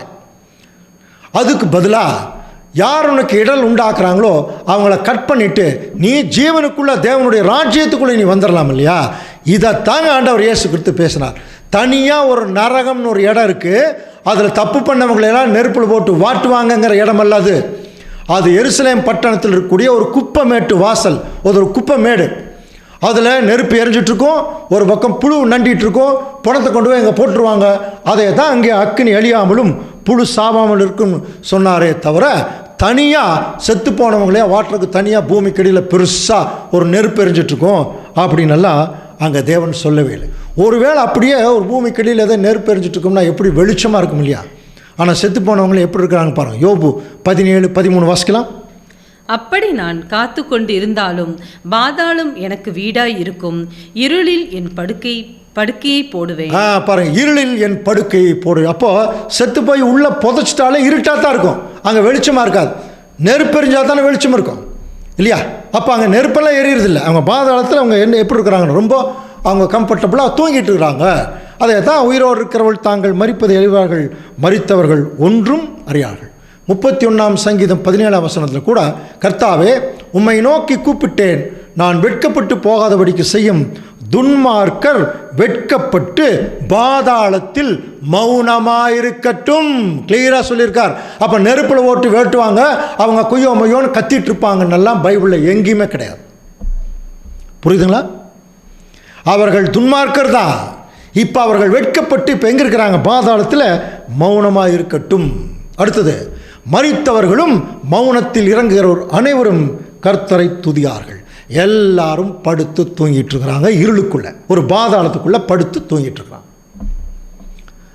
ஆண்டவர் இயேசு கிறிஸ்து வந்து எழுப்பும்போது எந்திரிச்சு வருவாங்க. யோவான் 5ஆம் அதிகாரம் 28ஆம் வசனம். இதை குறித்து நீங்கள் ஆச்சரியப்பட வேண்டாம், ஏனென்றால் பிரேத குழியில் உள்ள அனைவரும் அவருடைய சத்தத்தை கேட்கும் காலம் வரும். பார்த்தீங்களா? பிரேத குழிகளில் உள்ள அனைவரும். இப்போ இவங்கெல்லாம் தூங்கிட்டு இருந்தால் தான் சத்தத்தை கேட்டு வர முடியும். இவங்க ஏற்கனவே முடிச்சுட்டு குய்யோ முய்யான்னு கத்திட்டு இருந்தாங்கன்னா எதுக்கு அவங்க சத்தத்தை கேட்டு வரணும்? அப்போ இவங்கெல்லாம் தூங்கிட்டு இருக்கிறாங்க. ஆண்டவர் இயேசு கிறிஸ்து வந்து அவர் சத்தம் போடும்போது அவங்க எந்திரிச்சு வருவாங்க. அதனுடைய பொருள் நமக்கு புரிஞ்சுக்கலாம். எல்லாவற்றிற்கு மேலாக பாவத்தின் சம்பளம் நரகம்னா இருக்கு பாருங்க. ரோமர் 6:23. பாவத்தின் சம்பளம் மரணம். அதில் கூட நிறைய வார்த்தைகள் பாவத்தின் தண்டனைலாம் சொல்லப்படல. நீ செய்த பாவத்துக்கு அதுக்கு ரியாக்ஷன் அவ்வளோதான், சம்பளம் மரணம். இது நல்லா எல்லாருக்கும் மனப்பாடமாக தெரியும். அதுக்கு அடுத்த வசனம் எல்லாருமே மறந்துடுறாங்க. பாவத்தின் சம்பளம் மரணம் தான். ஆனால் தேவனுடைய கிருபை வரமோ நம்முடைய கர்த்தராகிய இயேசு கிறிஸ்துவினால் உண்டான நித்திய ஜீவன். அவர் ஜீவன் கொடுக்கறதுக்கு தான் இவ்வளவு பாடுபடுறார். அவருடைய கிருபை வரம். அன்புக்குரிய சகோதர சகோதரிகளே, கவனிக்கிறீங்களா? ஸோ இந்த மாதிரி ஒரு நல்ல செய்தி தான் தேவனுடைய பிள்ளைகளுக்கு அது போச்சு. ஆனால் சாத்தான் என்ன பண்ணிட்டான்? தேவனை மிகுந்த குரூரமானவராக காட்டுறதுக்கு இப்படிப்பட்ட போதனையை உள்ளே கொண்டு வந்துட்டான். இப்போ ஒன்றும் வேண்டாங்க. இப்போ ஏதாவது கிராமத்து சைடில் போனீங்கன்னா அங்கே சில சாமி சிலைகள் வச்சுருப்பாங்க. வேட்டைக்கார சாமின்னெல்லாம் சொல்லுவாங்க. அந்த கிராமத்தினுடைய எல்லையில் இருக்கும் பெரிய ஒரு ஒரு ஒரு சிலை இருக்கும், பெரிய மீசை இருக்கும், 4 கை, ஒரு கையில் ஒரு கத்தி, ஒரு கையில் ஈட்டி, ஒரு கையில் கப்படா எல்லாம் இருக்கும். அப்படியே நாக்கை நீட்டிட்டு அதை அப்படியே கண்ணு வந்து பெருசாக அப்படி பார்த்துட்ருக்கும். பார்த்தாலே பயமாக இருக்கும். இதை ஒரு சகோதரர் என்ன சொன்னார்னு ஒருத்தர் வந்து கமெண்ட் பண்ணுறாரு. இது வேற ஒன்றும் இல்லைங்க, இது யார் செஞ்சதுன்னாரு. இது மனுஷன்தான் பண்ணியிருப்பான். மனுஷன் இப்படி பண்ணுறான்னா எதை பண்ணியிருக்கான்னா அவனுக்கு என்ன தோணுதோ அதை பண்ணியிருக்கான். அவன் புத்தியை பண்ணியிருக்கானா அப்படின்னு என்ன அர்த்தம்? யாராவது குத்தணும், யாராவது வெட்டணும், அப்படி அந்த மாதிரி அந்த ஒரு எண்ணம் இருக்கு இல்லையா? அப்போது இன்றைக்கி மனுஷன் என்ன பண்ணிட்டான்? கடவுளை மிக குரூரம் உள்ளவராக காட்டுறதுக்கு தவறான போதங்களை கொண்டு வந்து பைபிள்லேயே அவன் என்ன பண்ணிட்டான்னா போதகத்துக்குள்ளே நுழைச்சிட்டான். இன்றைக்கி ஜனங்கள் அதைத்தான் நம்பிட்டு இருக்கிறான். அதனால தான் அப்போஸ்தலனாகிய பவுல் 2 தீமோத்தேயுவுக்கு அவர் எழுதும்போது, நீங்கள் வந்து கண்டனம் பண்ணி யாராவது தவறாக சொன்னால் கண்டனம் பண்ணி கடிந்து கொண்டு புத்தி சொல்லு. ஏன்னா அவர்கள் ஆரோக்கியமான உபதேசத்தை பொறுக்க மனதில்லாமல் செவித்தின உள்ளவர்களாகி தங்கள் சுய இச்சைகளுக்கேற்ற போதகர்களை திரளாக சேர்த்து கொண்டு சத்தியத்துக்கு செவியை விட்டு கட்டுக்கதைகளுக்கு சாய்ந்து போகும் காலம் வரும்னு சொன்னார். அது இன்றைக்கி வந்தாச்சு, ரொம்ப நாளைக்கு முன்னாடியே வந்துருச்சு. கட்டுக்கதைகளை நம்பருக்கு தாங்க ஜனங்க நிறைய பேர் தயாராகிறாங்க. எப்படி இந்த பேய் செத்து போனவங்களாட்டா வந்து பேய் பிசாசு பிடிக்குது, அதுக்குரிய படங்கள் வருது, அதைத்தான் நம்புகிறாங்க ஜனங்க. இன்றைக்கி நம்ம இதை போய் இது கெட்டுப்போன தேவதூதர்கள் தான் சொன்னால் நம்மளை பைத்தியக்காரன்னு சொல்லிடுவாங்க. பரவாயில்ல, நமக்கு சத்தியம் தெரிஞ்சால் போதும். சாத்தான் இன்னைக்கு எப்படி தெரியுங்களா? இன்றைக்கி தேவனுக்கு விரோதமாகவும் ஆண்டவர் இயேசு கிறிஸ்துவுடைய போதங்களுக்கு விரோதமாகவும் அவருடைய அன்பை இந்த பூமியில் காட்டிடக்கூடாததற்காக கிறிஸ்தவர்களுக்குள்ளேயே அவரை குரூரமாக காட்ட ஆரம்பிச்சிட்டான். நெருப்பில் போட்டு வாட்டுவார், நரகத்தில் போட்டு வாட்டுவார் அப்படின்னு சொல்லி அவன் எப்படி தெரியல இந்த போதகத்தை கொண்டு வந்திருக்கான் பாருங்கள். ஏசாயா 5:20 வாசிக்கலாம். தீமையை நன்மை என்றும் நன்மையை தீமை என்றும் சொல்லி இருளை வெளிச்சமும் வெளிச்சத்தை இருளுமாக பாவித்து கசப்பை தித்திப்பும் தித்திப்பை கசப்பும் என்று சாதிக்கிறவர்களுக்கு ஐயோ. பாருங்க அவன் எப்படி சொல்லி கொடுத்துருக்கானா ஜனங்களுக்கு. தீமையை நன்மைன்னு சொல்லிட்டான், நன்மையை தீமைன்னு சொல்கிறான், இருளை வெளிச்சம்ங்கிறான், வெளிச்சத்தை இருளுங்கிறான், கசப்பை தித்திப்புங்கிறான், தித்திப்பை கசப்புங்கிறான், சாதிக்கிறானா. புரியுதுங்களா? இதையத்தான் ஏசாயா தீர்க்கதரிசி எழுதினார். இந்த ஜனங்கள் தங்கள் வாயினாலே என்னிடத்தில் சேர்ந்து தங்கள் உதடுகளினால் என்னை கனம் பண்ணுறாங்க, அவர்கள் இருதயமோ எனக்கு ரொம்ப தூரமாக இருக்கு, அவர்கள் எனக்கு பயப்படுகிற பயம் மனுஷராலே போதிக்கப்பட்ட கற்பனைனார்.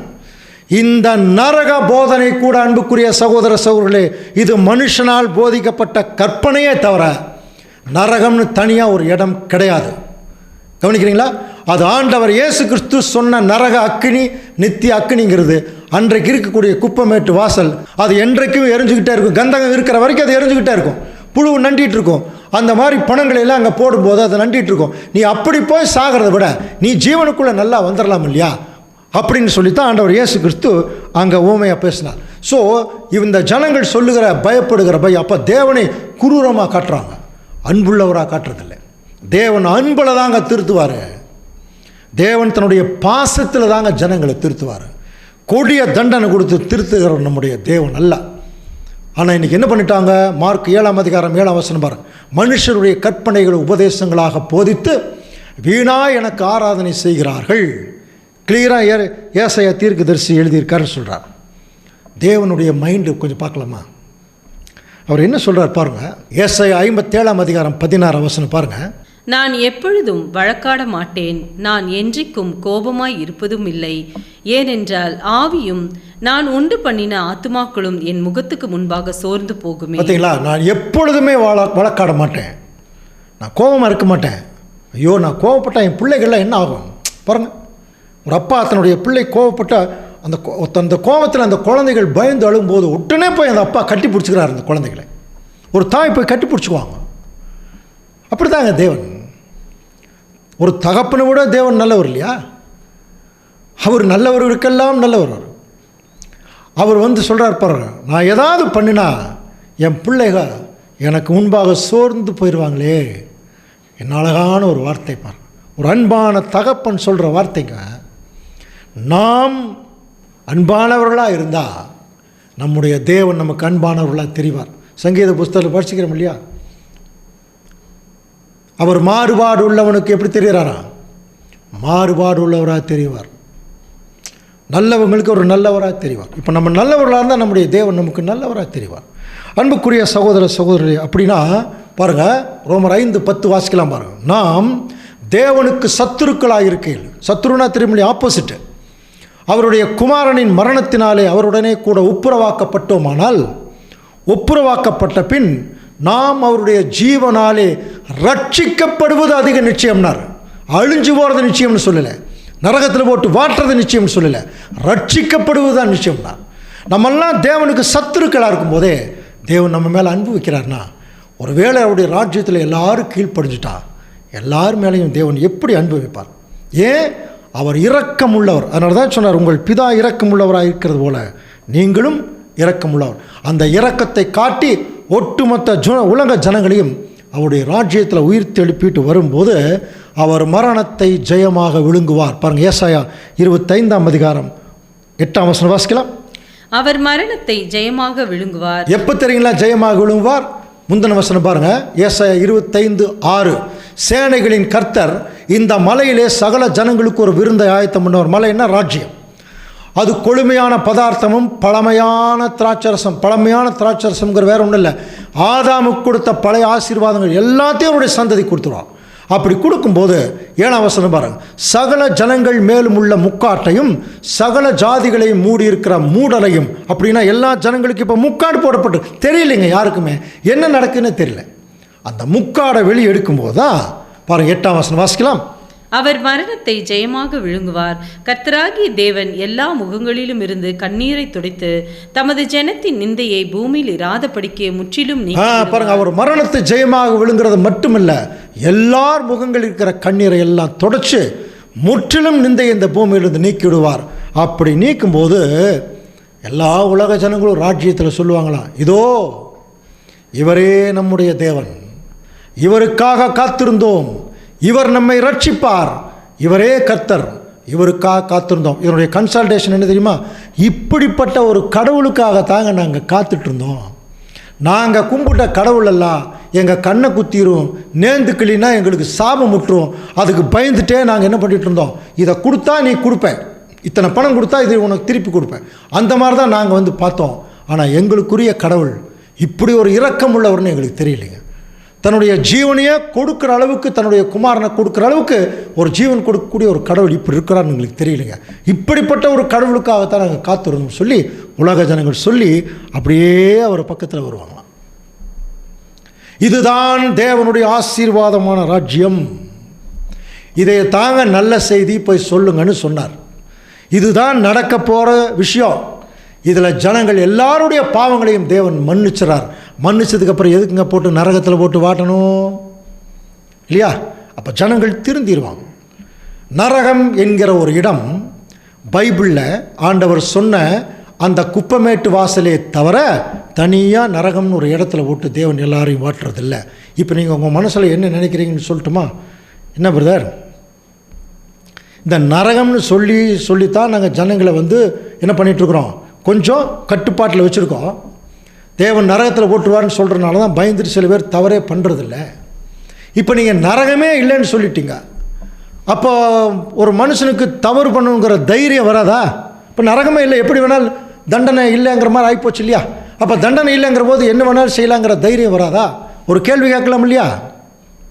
நியாயமான கேள்வி. கவனிங்க, இந்த நரகம்ங்கிறது ஆண்டவர் இயேசு கிறிஸ்து சொன்னது இந்த இடம்தான் தான் சொல்லியிருக்கிறமே தவிர ஒரு தவறு செய்தவருக்கு தண்டனை இல்லைன்னு பைபிளில் எங்கேயுமே சொல்லலை. தவறு செய்கிறவனுக்கு கட்டாயமாக தண்டனை உண்டு. அது என்ன தண்டனை என்பதை குறித்து அடுத்த வாரம் நியாய தீர்ப்பின் நாள் என்கிற பாடத்தில் ரொம்ப டீட்டெயிலாக பார்க்கலாம். தேவன் தாமே இந்த வசனங்களை நமக்கு ஆசீர்வாதமாக்கி தருவாராக. ஆமென்.